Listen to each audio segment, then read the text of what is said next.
Ask Tara and Jamie Anything. A podcast filled with surprises. Hello everyone, Tara Brabazon here, and I'm excited. Yes, I'm excited, and we have a request for the podcast this week from the legendary Belinda. Hello Belinda, you are wonderful, you are extraordinary, and you've been with me a long time now. So Belinda asked me a favour, and as I always try and do with Belinda, I'll try to deliver for her immediately. So Belinda asked me about postdocs. What it is, what does a postdoc look like? Does one have to sell one's soul in such a role, which I thought was a great phrase, and what trends do we know about getting into a postdoc? Now, they're great questions, and I've got the research on that. I'm monitoring the changes to the postdoc around the world during these difficult times for higher education. But of course, in my particular disciplines, you very rarely have a postdoc at all. You simply do a PhD and then you go into a job. So I'm very interested in this liminal in-between space that we are seeing in the science-based disciplines, also moving into some of the applied social scientific disciplines. So I'm talking with Professor Jamie Quinton, who is a head of school, a very, very handsome man, but also employed by Massey University, and is an outstanding scientist, and of course went on a postdoc, and a series of his students have also gone into postdocs. So I've never asked him the questions I'm about to ask, so let's find out this information together. So the first question, Jamie, really is about, and I hate the word mindset, but I'm going to use it. What mindset should students use to approach a postdoc situation? What mental work do they need to do to go into it? Hi Belinda, hi everyone.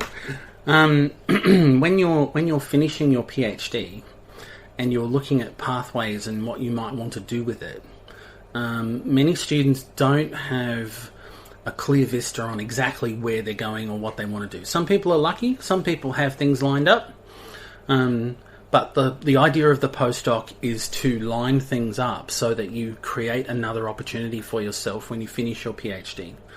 And so we haven't really talked about what a postdoc is. We probably should do that first before I answer answer the question. So a postdoc, one would assume it's after a doctorate. Yes, it's post, yes. Postdoc. Tell me a bit more.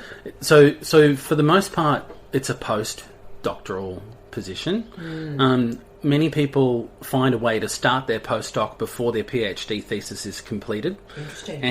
And when I say completed, it's usually like while it's being examined, you might start a postdoc. Got it.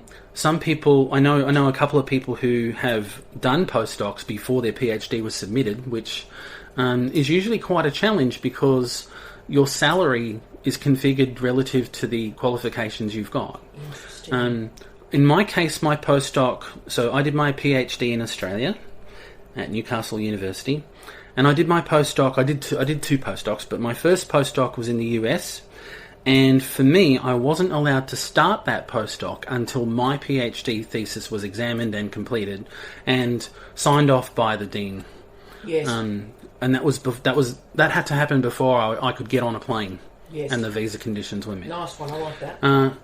Okay, so what is a postdoc? Well, a postdoctoral position is, as it says, it's usually the first position after you finish your doctorate. Although a lot of people have more than one. You know, I had two. People typically have a couple. Depends on what they want to do.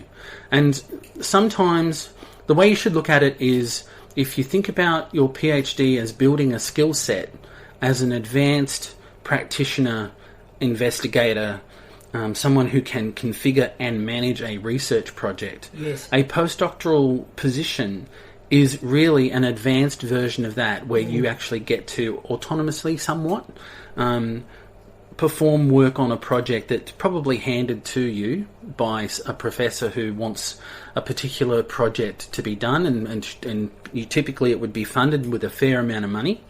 And so it's a little more focused and a little less free as a PhD might be. Interesting. But the idea is you continue to build your skill set because typically you don't finish your PhD and walk straight into a permanent job. Right? So a postdoc is usually a contract position for a couple of years, Yes. Depending on the funding, depending on where it is. And it also, like when people go into a postdoc, they might have an idea of what they want to do, and they might be working on building their skills and forging a path towards what they want to do. Or they may not know what they want to do, but they have skills to sell. Now, I love this. So what we've got here is, this is firstly widening out a skill set. I think that's incredibly important.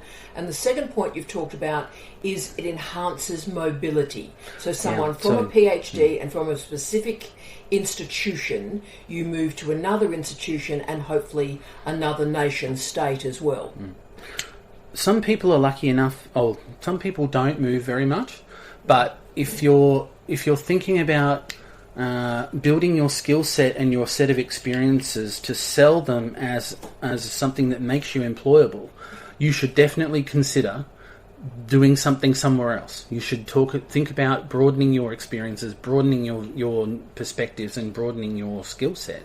If you do a postdoc where you did your PhD, and you might be continuing on the work you did your PhD in, you might go, you might develop more deep understanding of the work you did your PhD on, but it's not going to broaden your skill set. And as we've talked about a lot, that mobility and that diversity is crucial. And I just want to put the caveat in before we move to the next question. The caveat's also that someone is a young person and able to move. There's all sorts of assumptions about the postdoc, I think. And one of them is that, you're a freewheeling Bob Dylan, you're able to pack your stuff and your life in a suitcase and move. And we know, of course, a lot of colleagues can't do that. And that leads to my second question, and this is the one I'm really intrigued by, and that is, tell us about the work responsibilities and the work rate, the requirements of a postdoc. So you arrive, as you've said, you're working on somebody else's project. Yeah.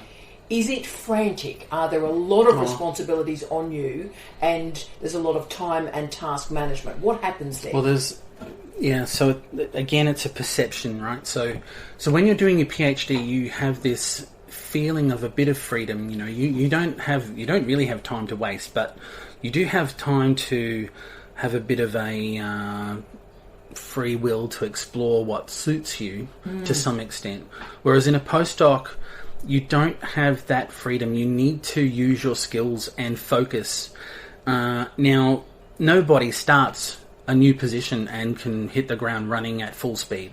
So you have to come up to speed. You have to get familiar with the field of research if it's not quite the same as yours. And your experience and skills that you got from your PhD on how to make that happen are really important, because you need to hit the ground as quickly as you can, or come up to speed as quickly as you can. And really, for the person who's hiring the postdoc, the investment's in the second year of the postdoc, because in the second year of the postdoc, they're hoping that all of the groundwork you've done in the first year of the postdoc will pay off for the project, for the research group, for whatever the configuration of the role is, right? So if you're there to publish articles and forge that research program, you're going to be of most value in the second year of the postdoc in terms of outputs. Now, I think what you've helped us there is, this isn't about you. The postdoc is, you are hired, but you are hired to help a wider project, a senior professor, often a funded research project. You'll get things that'll help your career, but you're there for the greater good, and that mustn't be confused. Yeah, that's right. So you don't have... It's very unlikely that you have free will, that someone's been given a fair amount of money and then they hire you to chase whatever vistas come across your horizon. That's not what normally that's about. Yeah. If you apply for a fellowship, like in Australia there's an ARC DECRA, then that's different. But you have to apply for it and you have to configure the project. Yeah. So then you get to work on what you want to work on, but it's still similar expectations, right? When there's real money involved, the expectation is that money's not wasted. So you need to perform and you need to create the outputs. Now, I say all that.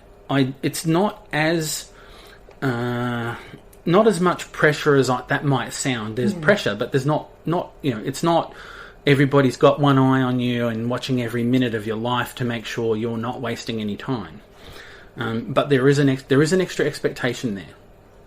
I like that a lot. There's not micromanaging, but there are expectations. I think that's brilliant. Depends on who and how. And obviously there is then the diversity of humans that you're going to be working for, as in all employment relationships. I think it's important that we talk about it as being an employment relationship. Now, where I come into this story is Nature has had a lot of articles in the last 3-4 years talking about how postdocs are becoming permadocs. So people are, in the old days, let's do the narrative. You'd do a postdoc in your 20s, and then you'd move into an academic post, perhaps starting contract, then maybe tenure track in your 30s. Now, what's now occurring is those jobs don't exist anymore, and so a postdoc becomes a postdoc, becomes a postdoc. You're moving around the world. Your partner and you are perhaps separate. You're delaying child responsibilities, family development, real estate development and so forth. So basically your life is on hold and you're stuck in the permadoc loop. So firstly, how real do you think that is, noting that Nature's been talking about it, and how would you manage that? So that's where, for me, the real pressure was, to be honest.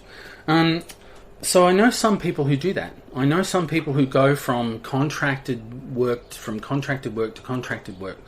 The problem is that it's very precarious, right? It's not stable. And I used to call the division between there and having a permanent position as the class division.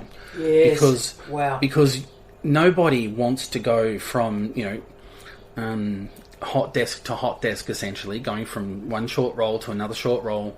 It's actually a very stressful life. Yes. When you have to bounce.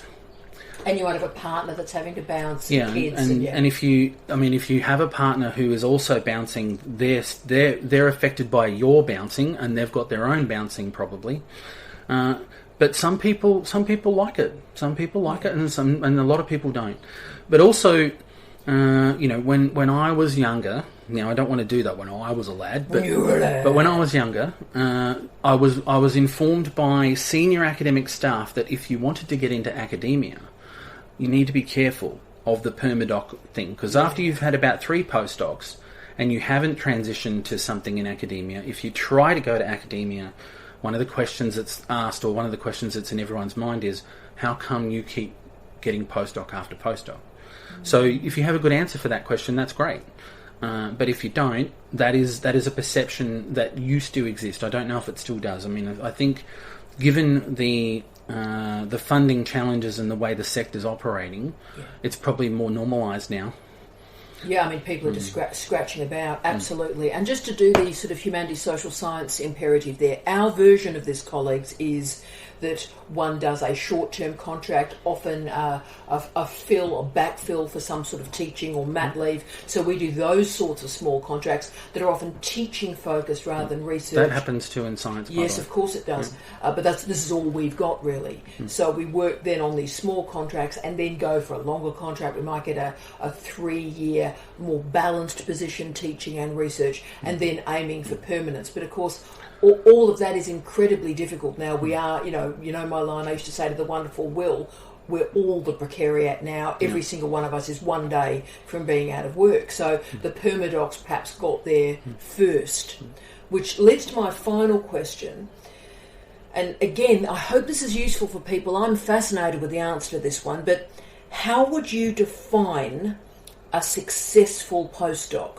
What does a successful postdoc look like, just to help colleagues shape it and frame what they're aiming for? Yeah.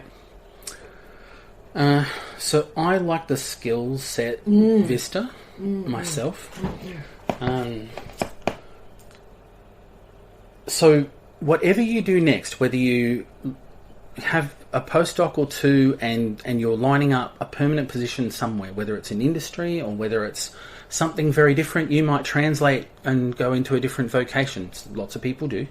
But if you're planning on having a research career, which is where the postdoc, I guess, is, it's like trying to just develop more experience, more skills, make you more sellable to stay in research, then you need to bear in mind that that's what they're looking for when you apply for positions after your postdoc.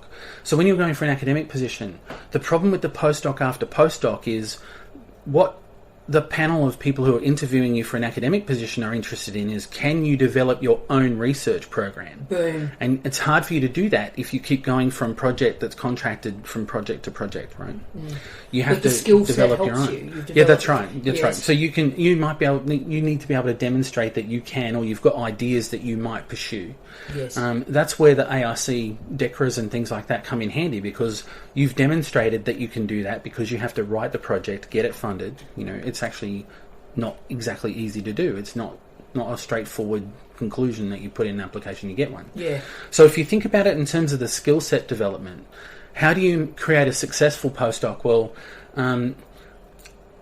there are a couple of things that I think are particularly important here. So the first one is, if you just conduct the project you're hired to conduct, then you're not making the most of the opportunity that presents you. Boom. Right? You are, when you are a postdoc, you've got academic status. You're an academic in an academic institution. So you should be looking for opportunities to forge new links, contribute to others' ideas and other people's projects as well as your own. Supervise higher degree students. Absolutely, yeah. Which is the easiest way to do that. Try and get some teaching experience. You know, try and build a portfolio of skills that go beyond, I was hired to conduct this project. And you need to publish. As much as, you know, we talk about citations and citation politics and all the rest of it, and we're a little bit disillusioned with how things are, particularly, you know, Elsevier and Springer and the proliferation of journals, and Nature having, you know, 500 journals now to publish in. Yeah. It still doesn't matter. It's about developing a track record that you can sell and demonstrate that you've got the goods where it counts.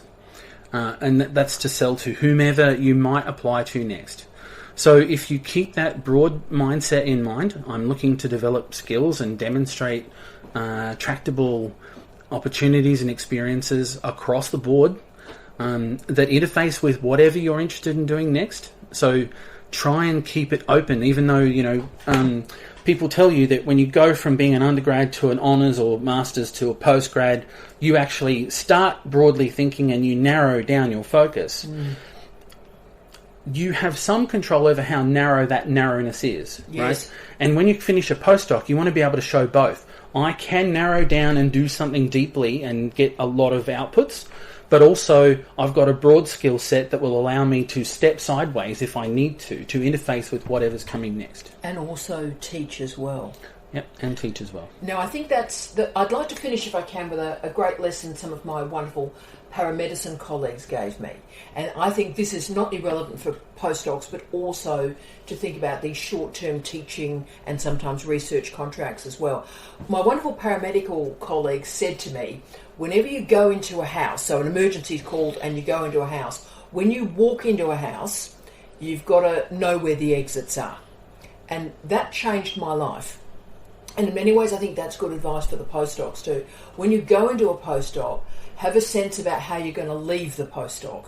When you are in one of these temporary short contracts, go in there and do it and give it everything. Give it some welly, but also the moment you arrive, think about how you're going to exit it. And I think that might also You do need to keep planning ahead, absolutely.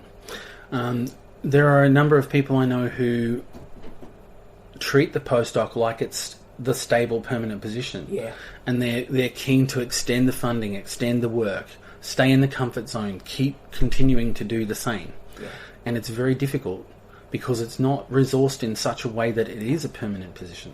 No, and we refer to that in the business as soft money. And the trouble is a lot of postdocs, very unstable postdocs, are funded by soft money, and it's just as it sounds, these are not stable. So, Belinda, I hope that helps. I tried to get you this answer within a couple of days from you sending me the request. I used the great legend that is Jamie Quinton, and I think he's helped us a lot here, and helped me think about the diverse pathways that exist for all of us through academic life in diverse disciplines, and what we can learn between the disciplines as well. So thank you, Jamie. No worries. Good luck, Belinda. I hope things go well for you. Woo!